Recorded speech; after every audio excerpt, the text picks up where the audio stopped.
Welcome back to Liz and Sandro's Marketing Podcast. We are the podcast that helps companies and marketing departments control their business, their brand, and get the word out. Today, we are concluding our interview with D.D. Mulligan of D.D. Mulligan Management Group. We're talking maintaining your LinkedIn business page. We went over some basics in part one. Today, we're going to dive a little deeper into how to make yours stand out. Without further ado, here's part two. Okay, and as we were prepping for this episode, this might be next on your notes. You said evergreen content, just sharing blog articles. That doesn't seem to really resonate. No, because if they can get the content somewhere else, number one, you're just why would pushing. They go there? You're just creating the domain authority. You're improving the domain authority of Adweek or somebody else. You're not really. I mean, curated content has its place, and I'm not saying it doesn't have its place on LinkedIn company pages, but it doesn't seem to, the algorithm doesn't seem to like that as well as the pictures where you're actually somewhere doing something, showing something. And you can take live video on LinkedIn too. I have seen that, yeah. Where just like Facebook Live. Can you write posts, original content, blogs on LinkedIn? You can. Does that do better than third party? Or like maybe LinkedIn doesn't want you to leave their site, so they'd rather you write something for LinkedIn than link to Forbes.com or something. I don't know. So it used to be called Pulse, right? Right. LinkedIn It doesn't Pulse. call Pulse Yeah. anymore. Right. So, yeah, they've gone through a measurable change. And so you as a user can publish content, and you can write. I recommend you write original content, not something that resides on your website or wherever. You can't write it on your company page, but you can share that content with your company page. So you would write it, Liz, on Like your... as Liz Hirsch, I'm the author. Right, yep. And you would write it, and you could share it Through back to your company Hirsch PR page. Marketing. And it would link to your profile. And there is some authority value in doing that because you've written original content, especially if it's something that you personally experienced, that like somewhere you went through a PR nightmare or something like that, and you were lessons sharing, I learned or something. Yeah. and you could share something like that, and it didn't really belong in a blog, and it was too long for a post. And you can add some imagery, and you can do H1, H2, H3 tags in that post as well. So there's some searchability as well in that as well. So, yes. So as we're talking about some better ways to use a company page, I'm just sitting here thinking, okay, maybe I need to shift how I view LinkedIn. And instead of reaching for my phone to update my Instagram channel, which I could still do, but Sure. I could share that same real time or whatever content on the company page. And that would be more valuable than just saying, hey, here's my latest blog post. Check it out. Mm-hmm. Am I kind of understanding that correctly? Yes. Okay. Yes. And it's still valuable to push it back to your website, to your blogs. I mean, it's valuable. You're just going to get more value if you post something original on a published article on Got LinkedIn. it. Okay. So, yeah, so there is some value in both. Yeah. And you just want to, as you all know, it's just about try, test, learn, repeat. Yeah. Try, test, learn, repeat. Yeah. And same thing with LinkedIn. Isn't any different than any of the other social channels. And then you have to determine, and we talked a little bit about this before we started, but sponsorship of posts is very expensive on LinkedIn. That's the number one criticism LinkedIn gets about they say, it's 3 times more expensive than Facebook, okay? And it's less expensive than Google AdWords, but Google AdWords isn't necessarily for B2B. It's more B2C.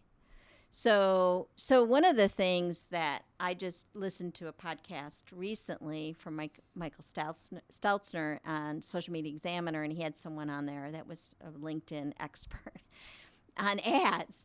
And he said if you have your demographic really, really defined, you know where they are, who positions, job too. titles, Yeah. And where they are coming from, and company sizes and verticals. That the sponsorship, this gentleman felt, was 4 times more valuable than any other social platform, because you're really honing in on that buyer persona, and you're going to get the lift from it, and you're going to see value from it. So we've tried it, but we don't have clients that have thousands of dollars to spend on testing. So it can become cost prohibitive. Right, Yeah. right. And a lot of our clients are not exclusively B2B. So some of them are B2C or B2B, or kind of a hybrid. It depends. So anyway. Yeah, and I don't criticize LinkedIn for being more expensive. I all of the things you just said, I summarize to clients as well, typically 3 times as much, so on and so on.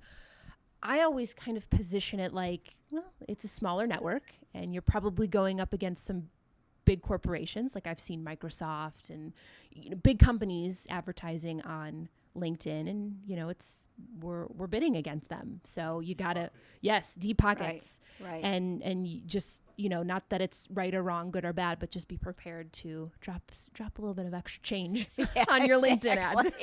Well, it's not like Google AdWords isn't expensive either. So right.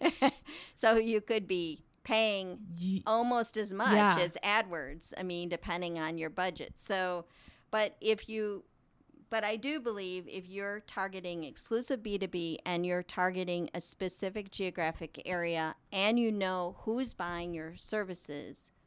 Wow, you've got the foundation of a great campaign there. Yeah, exactly. Yeah. And your content calendar coming forward. So all of those things. So what else could a business profile do better? Well, other things that I've seen is they don't post regularly. So they might post, but it's like 3 months ago or 6 months ago, and they post only infrequently, and they only post a lot of times when they have a job.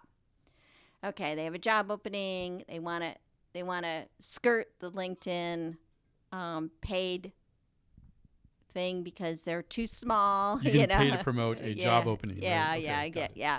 So they want to just skirt that, and so what they'd rather do is post it on their company page and hope that people will see it.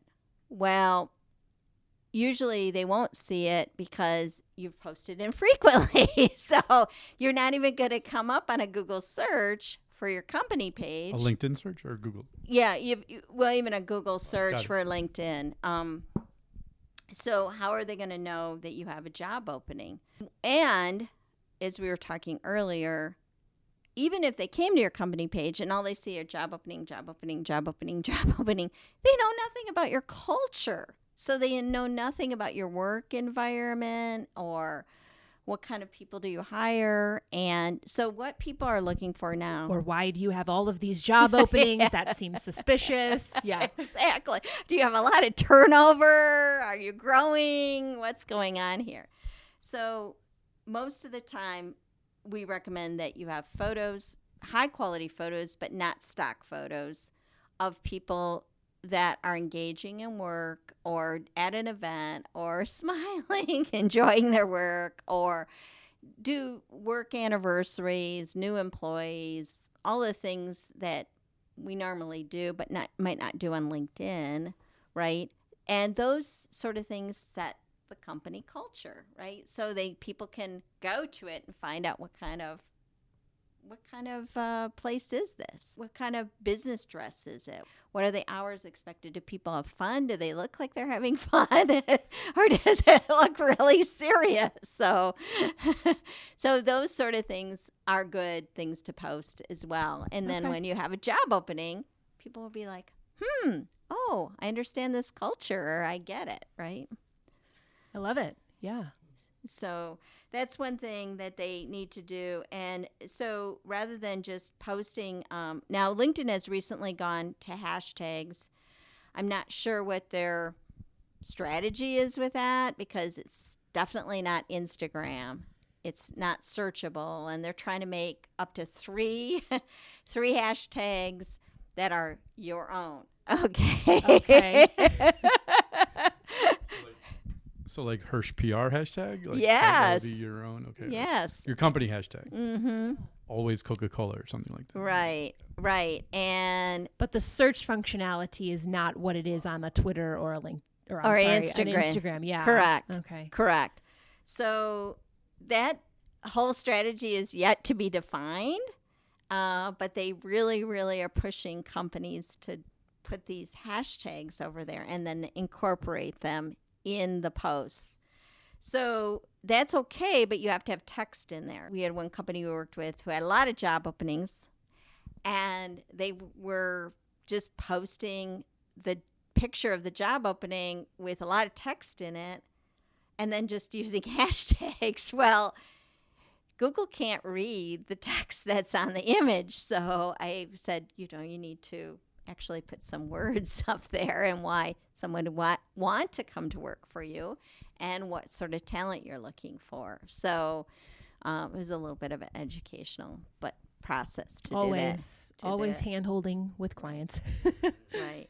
And then the other thing that people love are like company awards or wins, or somebody won something and the coverage of that, or even someone close to the company. Like a lot of companies, I know that you are aware of this, but there's a whole big campaign right now to be transparent and tell us where you stand on these issues that are controversial, the thing yesterday with 150 CEOs signing legislation or a letter that said, hey, let's do something about gun control. Let's get on the wagon about gun control. Enough is enough. This wasn't done even a year ago. So there's just seems to be a lot more transparency about who you are and what you stand for, and those sort of things belong on your company page as well. Interesting. Very important to a lot of the younger buyers right now. Right. Yeah, millennials want to work for, purchase from companies that are pretty clear about, yes, socially conscious. Right. Yeah. So they want to know about sustainability. What's your position on sustainability? Are you going to get rid of plastic? Because there's a big move in the country now to get rid of plastic bottles. I know. This will be my last Dee Dee's pointing to a plastic bottle. We gave her, yes. this will be my last batch of Ice Mountain bottled water. I will get glasses and a pitcher. I have my Yeti. This is what I use. She has a Yeti and she has a stainless steel straw, which I have stainless steel straws as well, because there's a big movement to get rid of plastic. I want to see a picture of that on Hirsch PR's LinkedIn yes, business page. Exactly. The plant. Is that plant real? Of course it's real. But I need more plants in here because we got to improve the air quality in my office. Yes. Always something. And then one other thing, I could go on, but people don't look at the analytics. There's analytics built into the company page that they really need to take a look at. And one of the key analytics is not only the engagement with each post, but it's kind of how they will actually pluck out who they think your competitors are, and they will put those listing down there and will say how many followers they have, how many posts they post per month, and what their engagement is. So you can actually go on their pages and kind of learn from that if you're not getting the engagement that you really desire. But if you're really getting the engagement, 4 or 5% is probably the best you can hope for on a company page. But I've seen some company pages, and we've seen it too, where it's 10%. It just depends what's being posted. Going back to your competitors, LinkedIn adds your competitors to what you can see, or you have to go in and... Well, if you're the admin, right, you're the administrator on the page, yes, they'll just add it. They're doing AI on reading all, your text. That's why the profiles need to be complete, so they can figure out who you are and what you do. Facebook has something similar, but they really bury it. You can see your competitors' insights, but you have to add your competitors. Yes, you do. And then you can go through and see what they posted, what their engagement was, right, things like that. So. Right. So if you're really struggling as a small business, what should I be posting? Look at the engagements each month and go to your competitors and see what they're posting and get some ideas about that too. And if you were willing to put a little bit of money behind your posts, what would be reasonable in terms of the engagement? Like, could you get it up to 20, 30%? If your buyer persona is really well defined, I think so. Okay. Yes. And so you're talking 20, 30% of people who follow your business page? Do people have to come and follow your page? Yes, they have to come Just and like follow Facebook? your page. Okay, Yep, okay. they have to follow it. And so, but on the sponsor, they call it sponsored content. They don't call it boosted post. They call it sponsored content. I'm using the wrong terminology. That's all right. That's okay. Platform. It's okay. Your sponsored content, not unlike Twitter, will go to people that don't even follow you yet. So it will go in your buyer persona's feed. So that's just like Twitter. Okay. All right. So it's more like that. And then they could end up following you and starting to see more of your content. And again, that engagement could snowball Right. over time. Right. Okay. And then, ideally, one of the ways to increase your followership and getting more people to follow you is have your employees share that content with their social channels, because that will drive the content back to the company page, and hopefully it will increase. So there's some nice metrics on the analytics page, or on the page, on the home page, right when you see it as you go into the home page, and it will tell you increase, decrease, and followers, increase, decrease of engagement, all those sort of things. And then you can go into a level deeper to get more analytics.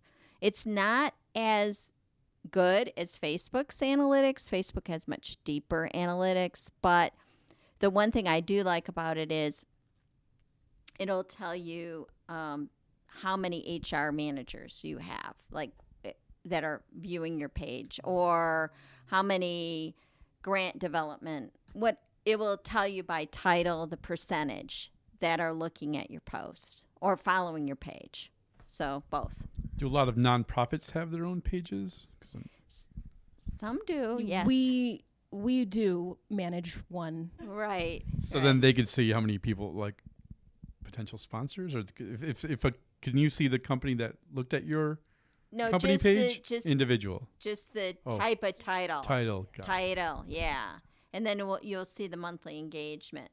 But generally speaking, what you'll see is if someone posted, like, you could probably go to any of your clients or prospects, people that you're trying to sell, and you could see on their LinkedIn company page, they might have posted 6 months ago or a year ago, but yet they're posting 3 times a day on Instagram. But maybe they don't. That's okay, because their buyer persona isn't B2B. Somebody just convinced them to put a LinkedIn page up somewhere sometime. Someone's, go ahead and claim it and we'll come back to it, or something to that extent. But if you don't have B2B customers, it's okay to have your personal profile up there and have the LinkedIn page.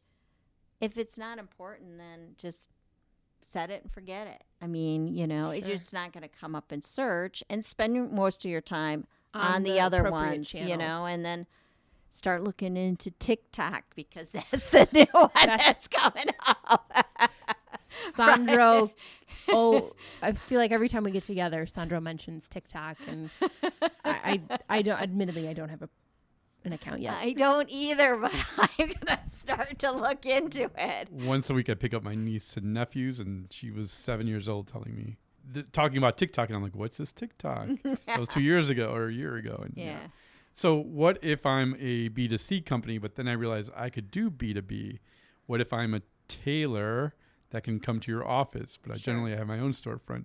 Can you then start focusing on LinkedIn? Is that a good thing to do? If you're a restaurant and you start catering, Yes. I don't think there's a job title called, for Sherwin-Williams, let's say caterer intake or something. I don't know. How, That would be like an events management department in Sherwin-Williams, Sure. probably. Sure. And let me tell you, those people are hard to find. Because we on LinkedIn, we have a B2B client who's trying to get their foot in the door with that type of work, and they're tough to find. Right. Yeah, you know, usually you'll have a fair amount of clients that are hybrid, like what you said. You know, they're like a Panera, for example. They're B2C, but they want the catering clients from the corporations in the area, right? So they should have a LinkedIn page that describes some of how, but of course it's going to be tailored to catering, right? Or their offerings, or the change of the menu, or the catering manager, or whatever the situation is. So I don't recommend on those company pages that you put the same content that you would put on TikTok or Instagram, you know? Right. Don't just one for all for one. Okay. That strategy's not going to work. Yeah. So, but if you're trying to grow that aspect of your business, then you will come up on search. You will. I mean, no doubt about it. And the other thing, don't forget, I mean, I know you probably all do monitor it, but Yelp is still an important, vital thing, because they are going to look at reviews, even if they're a corporation too, because if you're going to be catering, they're going to look kind of along those ways. Other lines. They're going to look at other resources as well. But yeah, it's important. I think it's important, but just post different style of content. Go ahead. So here's my final question, and I want your take on this. Sure. Because as I've witnessed LinkedIn evolve over the years, I'll hop on to my profile and I'll be looking through the feed, and I look at it and I'm like, this is not all that much different from Facebook. Maybe the level of professionalism is a couple steps above Facebook, but not much. Is that kind of your take as well? Wait, am I seeing pregnancy pictures on LinkedIn? Okay, again, a couple steps above Facebook. All right. So here's the thing with social media in general is everyone loves a great story, right? And they want it to be conversational.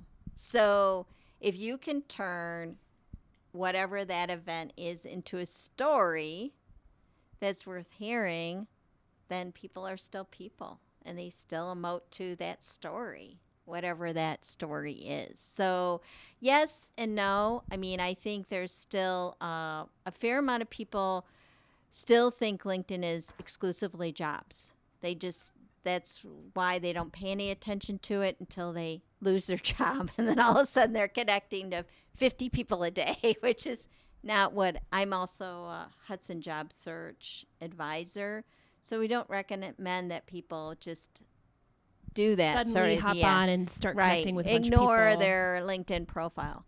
But yes, I mean, there is some level of professionalism linked with storytelling. So those are the ones that seem to resonate with people. And so even if I'm on there as Liz Hirsch, the business owner, it would still be okay to tell a story from my personal life, you think? Yeah, as long as it relates to business or something you're seeing or some trend that you're picking up. Okay. Or, for example, not pregnancy pictures and not this. But, I mean, it's okay to show the personal, like bring a kid to work day sort of thing, or something you've learned, or something you learned in second grade that still resonates today, or something along that. So it can be cute, and people do like cute and edgy to some respect still on LinkedIn, and they want transparency. So I think what you have to do is you have to be you still on LinkedIn. Sure. Your voice has to be your voice, and don't try to be something that you're not, so. And I don't know if that answers your question. No, it does. I mean, I think my personal struggle with LinkedIn at times has been that I go to it thinking, oh, okay, I got to be super professional here. And not that I'm unprofessional, but I do like to have fun. Right. And sometimes again, a personal struggle, I kind of get lost trying to balance the professionalism and fun on that channel. It's a tricky channel. Yeah, it is. So if you bring your dog to work, is that okay to post a picture about your dog here? Yes, but I tried to bring Charlie here once and it did not go well. Well, I think especially if you're trying to do your company culture is a dog-friendly company culture. It's certainly something to think about, right? And if you have 2 or 3 dogs running around and they're calm and so forth, I mean, that's great. So I think whatever you think is going to benefit your company culture and share a story about that. But it still has to be, it can't be just kind of random. I mean, forgive me, I'm on Instagram, but Instagram seems very random to me. It's like, ooh, I got to take a picture of this, whatever I'm eating, and then, I don't know, something else. Whereas, it doesn't seem so. Whereas I don't feel like that. And I think it could be because some of these people I've been following for so long, I've got a relationship with them. So when I see the picture of whatever, I'm like, oh, well, yeah, I know they got a new girl last week. So makes sense. Like, but if you're only hopping on there once every couple weeks and suddenly you see a post and it leaves your head scratching, then I could see why it would seem random. Yeah, it just seems, but of course they bring the stories into Facebook, which is nice. Also a little bit like, okay, where is the story going? But anyway, so that's pretty much it. I hope. Well, I love this insight. I may consider thinking about maybe joining LinkedIn. 673 million people are on it. So just remember that. Yeah, it may not be the Facebook or the Instagram of the social media world, but that's a big number. And then do remember 70% of those are international people. So if you're trying to connect with other people that are international, that speak a different language, and you're proficient in another language, that opens a door too. I love it. Well, this has been great. I would consider myself a fairly savvy LinkedIn user, but I'm really impressed with everything you shared today. So thank you. Thank you. Thank you for the opportunity. Of course. And if any of our listeners have questions, comments, feel free to jump in. You can reach us on social media. We are on Facebook, Twitter, Instagram. We are not on LinkedIn, but maybe we should be. Our podcast on LinkedIn? I guess it would have to be a group, right? Or could it be a page? You can put a... Oh, Sandra goes, what's a group? Groups. I would stay away from groups, honestly. Yeah. I think I would just put a link from your LinkedIn profile to the podcast. Okay. And then, which I think I have that on I for sure. Yeah. For sure do. And when I updated my profile, and like when I get the link, I'll put it on my company page and on my personal profile. So there you go. Love it. Yes, we will have Dee Dee's contact info on our website in case you want to reach out to her directly, email, social channels. Yeah, or in our show notes, I should say. Don't forget, you can find us on iTunes, Google Podcast, and Spotify. That wraps up today's episode. Thanks so much. We'll see you next time.